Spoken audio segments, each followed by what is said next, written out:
Hey everyone, welcome back to my channel. Today I'm going to be talking to you about the Teacher Performance Assessment or Teacher Work Sample, TWS, at WGU. If you're not required to take the EdTPA, this is what you do. This is basically WGU's version of the EdTPA. It's a little bit different than the EdTPA, which I'll explain in just a few moments. It does go along with student teaching, but it is completely separate. If you don't know whether you have to take the EdTPA or not, I will link below the video for the EdTPA with WGU. And I list in that video the required states that need to take the EdTPA. So I will link that down below for you guys. Before I get started to kind of talk about the TWS, don't forget to like and subscribe if you haven't done so already.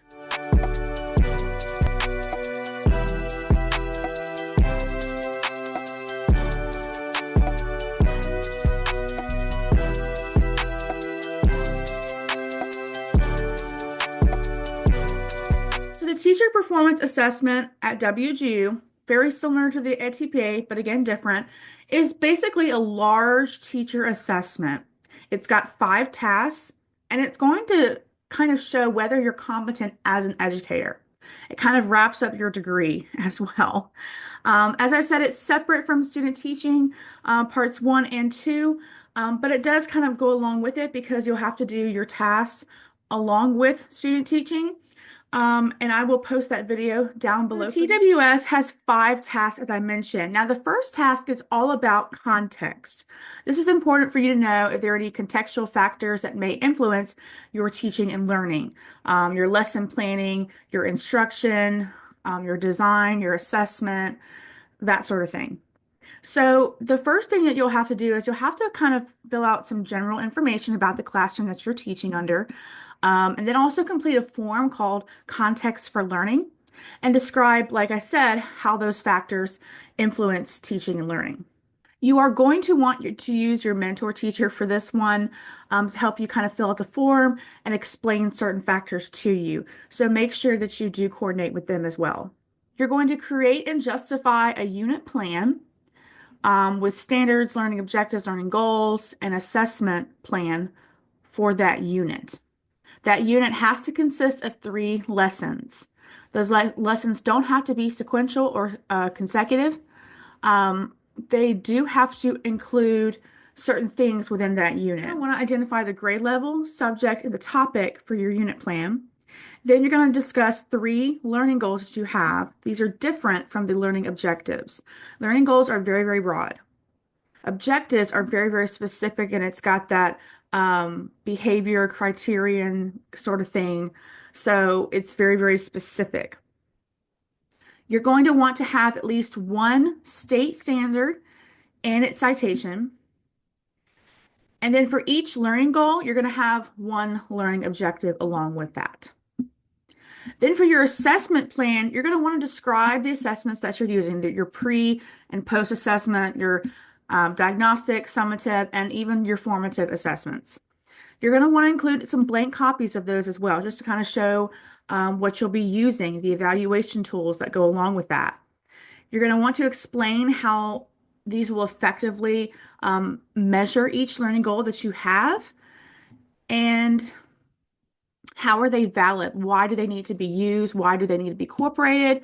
How can this possibly best measure students' learning overall? That sort of thing. Task 3 is kind of like the part 2 of lesson planning. Once you have your plan kind of outlined and going and you're approved for that, you move on to task 3, which is all about your lessons in general. So you have to create those 3 lesson plans using the WGU template, and then you're going to have to write an essay.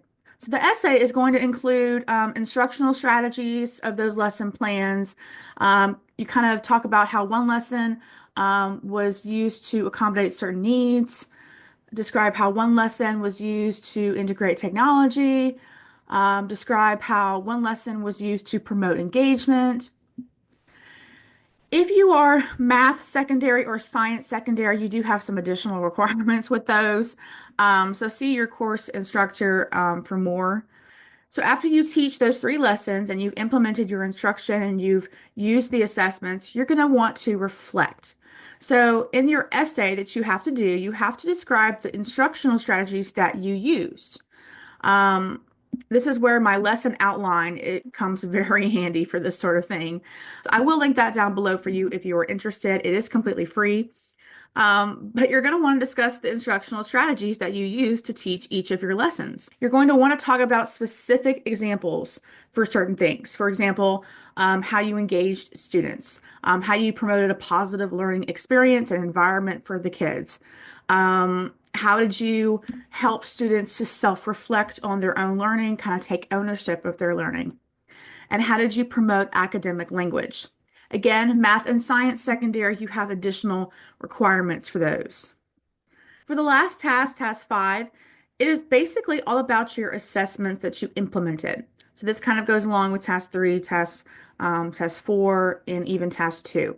So it kind of just wraps everything up.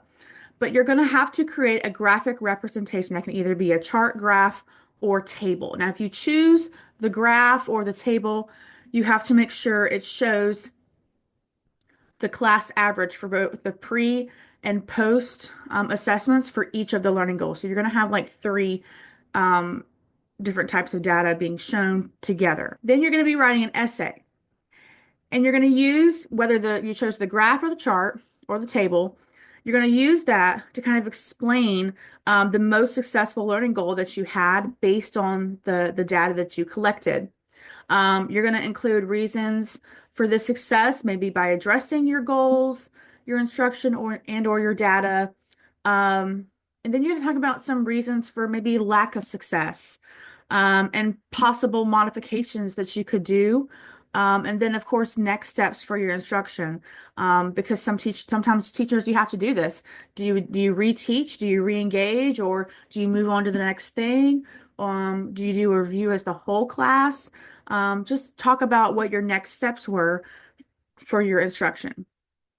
And again, math and science secondary, you do have additional requirements with those. Just make sure you contact your course instructor. My biggest tips for your strategy to tackle the teacher performance assessment at WGU is to watch the WGU webinars and recordings that they have, go to cohorts, access those resources that they have. They've got pacing guides and checklists for you as well, in addition to mine as well. Your instructor will email you with all of the course documents that you need to succeed. Unfortunately, the student portal of the course just has the EdTPA information on there. And if you're not required to take it, you may be wondering, where is my stuff? There will be an email sent to you through your instructor. So make sure you watch out for that key email, because you're going to want to save everything that they send to you. Plan with your mentor teacher as well, because this comes in handy.